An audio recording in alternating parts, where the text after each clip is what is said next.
Ini bebek kita lagi tidur.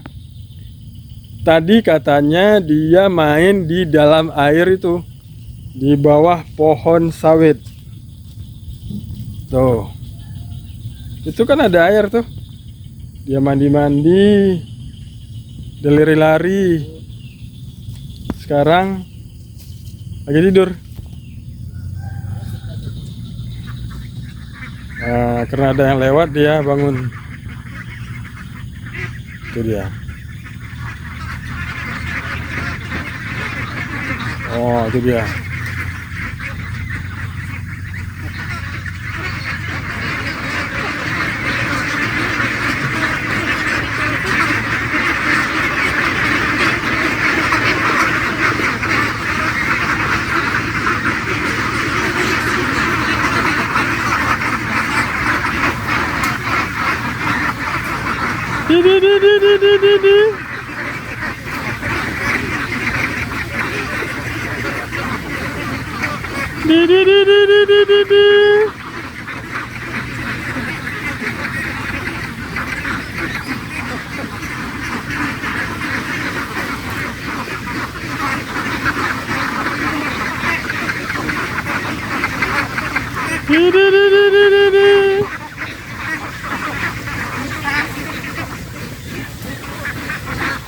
Selamat malam, kita berada di kandang bebek kita di Codre.